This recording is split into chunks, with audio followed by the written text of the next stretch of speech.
Right. We can get these alerts off on our computer. Good morning, everyone. Geez, I feel like this is probably the first morning I can get a whole sentence out without coughing, fingers crossed. But good morning, everyone. This is Carol Sue, AKA Naughty Boss, feeling better, on my way to recovery with two. Good morning, everyone. It's Janice, aka Wellness Diva 5.0. A little delay for me. I'm moving a little slow this morning, but hey, it's Triumph Tuesday and lots to chat about. So let's chat away. We are pretty excited. Yesterday, actually last night, I was on Patriot Network News, which is a very, very real news network created by a mom who just felt the need to kind of share her heart on what is going on in our world. She's doing amazing, already 20,000 followers, already in so many different countries. And she is in a town that is adjacent to the district that obviously I've been chatting nonstop about for what seems forever. And we're in the process in the middle of a recall, and she really, excuse me, wanted to showcase to really get people to understand how does one go about making change within their district. And I've been journaling all of it because I think it's going to be very useful to set up kind of a perimeter and kind of an outline for parents that are dealing with this issue. And you know, you don't normally, for most people, they don't come from a legal background. They just dive in because usually it's passion that drives us, right? And anything we want to do with health, wellness, fitness, change, really connecting with your community.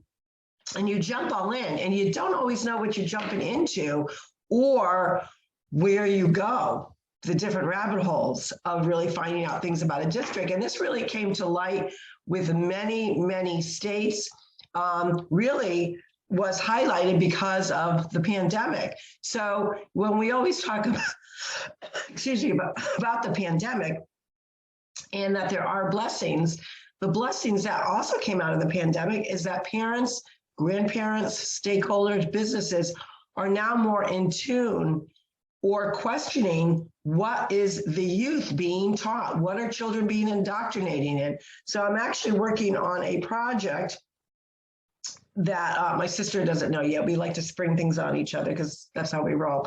And I really want to do a kind of like an online vet of how to get started, what to do, what to look for. Really getting down to the nitty-gritties of step-by-step instruction, because through my own learning experience, I cannot believe the things that I learned, which I love, because let's face it, you should never stop wanting your mind to learn new things, right? New ways of doing things, connections, the how-tos of what to do, what not to do, what you can legally question, what you can't, when is the best time to get legal counsel.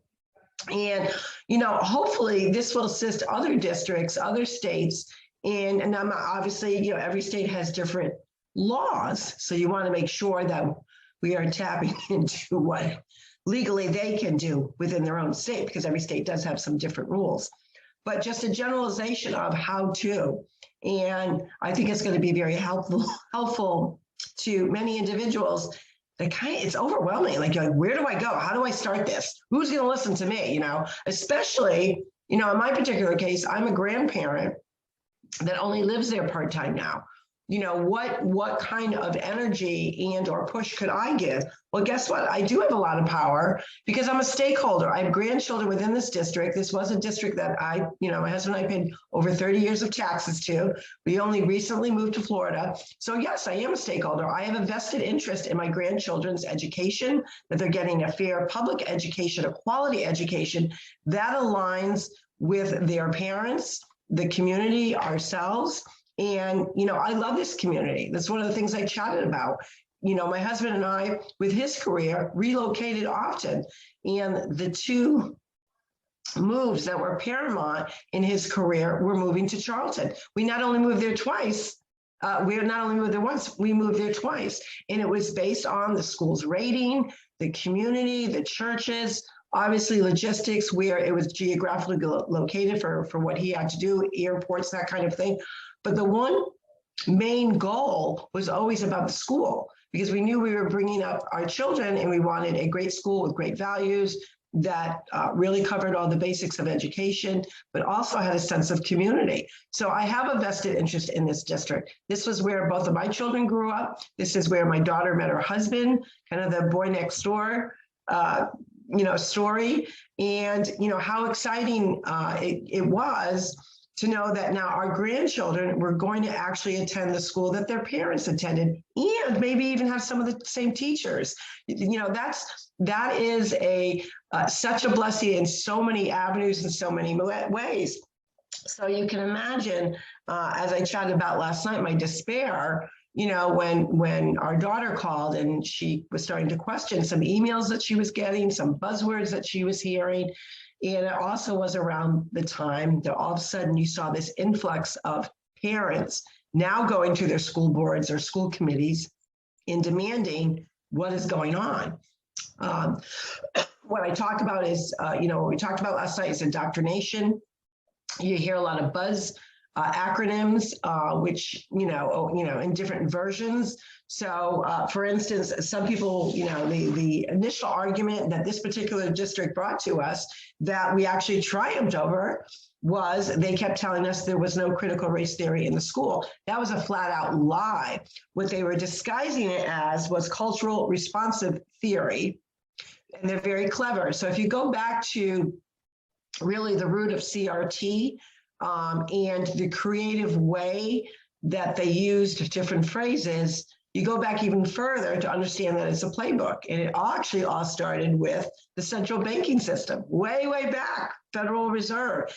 They didn't want to call it the central banking system because that would imply, ownership of who, of who owned it and whatnot. So they were clever to change the wording to Federal Reserve. Sounds a little bit different, doesn't it? Sounds more official. Sounds more like it's federally owned, which it's not, to my knowledge. So I got to double check that, because that was one of the things I was going back and forth with. But you get the gist of what it was, that there are I can never say that word. How do you say it? Philanthropists. Yes, that's a tongue tire. I'll have to triumph over that. But anyways, you had, all these, kind of coined family names that you'll know. Rockefeller, you have the Gates Foundation, you have all these different people that have interjected themselves into a lot of these different things. And for one, SEL, you'll hear a lot about Gates, the Gates Foundation involved with that. You'll also hear about the Rockefellers involved with that. And it really all boils down to indoctrinating, grooming children for a sexual, basically sexualizing them into pedophilia. And people will say, oh, you're like way off the mark. No, we're not way off the mark, because part of SEL is talking about love and emotion and the ways of showing love and emotion. And they get very, very descriptive, especially as early as 5 years old, with talking about kissing. Then it goes into touching. Then it talks about masturbating and self-pleasure. A 5-year-old is not equipped physically or mentally. Let's not go into all the other ages, but those are areas of where our parent says, oh, hold the phone here. You are not telling this garbage to my kids. Rightfully so. That is a parental right to talk about sex education and know where your child emotionally is. The other piece to social emotional learning, they compare it to psychologists. Now, a psychologist, like we chatted about, they're under an umbrella of client privilege, of also they can't show their bias, they're licensed, there's a whole gamut of things they can do and cannot. Well, guess what? Those same parameters don't apply to a teacher. So now you have a teacher that is kind of interjecting like a psychologist or a therapist, which they don't have any business doing because they don't even fall under that legal umbrella. And now what frequently happens is their bias comes out. So to give a quick example of a bias, a teacher who is all about Black Lives Matter could actually have, say, a poster in their classroom, not really discuss it per se, but then start to get onto the subject of activism and, start interjecting things about Black Lives Matter. Black Lives Matter, in it of itself is a whole other gamut to talk about. But from my perspective, everything that I've learned, read, researched, podcasts, you name it, they are not who they set out to be. Actually, there was an article that came out, I believe it was last week, where supposedly $60 million of their bankroll is supposedly now missing. And the actual address of this particular chapter or whatever put down as their address, these reporters, finally some decent investigative reporters went to that location, and there was a security guard there, and he says, no, there's no Black Lives Matter here. This is either a private entity. We frequently get people inquiring that this address is Black Lives Matter. It is not. So you wonder, okay, so what kind of address did they put down? And where are these people? They can't locate them. You often saw how many Black Lives Matter were living the life of luxury, more so than the average American. And yet they talk about equity all the time. They're sure getting some equity because they're making money off of a prerequisite that they're doing good for the Black community. And I would bet you that if you were to poll many Black Americans, they would disagree with that. So there's a whole gamut of different things that you just end up going into these rabbit holes, and you realize not all teachers, but there's a bunch of teachers along with school committee members that are letting their bias make their decision making. It's part of their voting process. And whether they like it or not, and whether teachers like it or not, there are certain professions and or elected positions that do require public scrutiny. And the reason why there's public scrutiny is if we turn a blind eye to everything, what kind of message are we sending to these children that, the children might come home and start sharing maybe some surveys or some moments that might feel uncomfortable for them. This isn't the districts of 30 years ago where you had full trust when you sent your child off, especially that first day of school. You sent them on that school bus, you were excited, you drove behind, at least I did. I did not only did it with our two children, but I did it with, I flew up specifically to watch our first grandson go into school. And you betcha this naughty boss was following the school bus. So these are all rites of passages. And sadly, what young parents are learning, and I shouldn't say young, just young parents as a whole, grandparents as a whole, stakeholders as a whole, is that it's not, the trust isn't there because guess what? What's the old-fashioned saying? Trust is earned. And this particular district has burned, not just misused the trust, but has burned the trust of its constituents and its district families, because they're constantly backpedaling. They are very they get very antagonistic if you question them. It doesn't fall under their purview. They lawyer up. They don't do the will of the district, the parents. They don't even really care about the concerns. Now, I'm not going to blanket say all of them, but I'm going to tell you it's 90% of them, and 90% of them need to go, whether they go through a recall process and that's successful, or we start another recall process, because just because you have one doesn't mean you can't have another, as well as, when elections come up. Now, a lot of people say the easy way out, wait for an election. That's the easy way out. Sometimes children don't have that time. Not when they're being indoctrinated, not when you need the change now. Sometimes you can't wait for the election. Point being that both of these towns, in addition to all this nonsense, both of these towns conspired. There was a true, real conspiracy based on the public records that our legal counsel received that shows that two town clerks in either town conspired to infiltrate our online private group, which is Charlton Dudley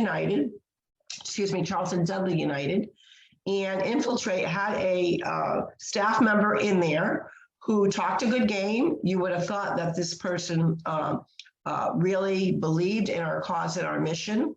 But we found out that he was that this particular person was actually reporting back to either town clerk. You also have the Board of Selectmen's executive assistant also involved. Maybe not as involved, but still involved. She still had knowledge. She still was privy. Yet, ironically, the Board of Selectmen supposedly did not know that any of this was going on. So you have a town hall where you got the town clerk on one side, the town administrator, staff members, and then you have the board of selectmen, who, by the way, have publicly stated, that they are for this recall. The town clerk is the one now holding it up in Charlton. Charlton is still unlawfully ignoring. So where does that lead us? Well, one big fat suit, because we're not only going to be suing the town of Charlton, we are going to be suing the town of Dudley, because Dudley, even though the recall process is going forward, you're supposed to follow the calendar a certain way, and they're purposely not. And in the way that they do their mathematics of counting a day from when something commences, actually gyps us 8 days of getting signatures.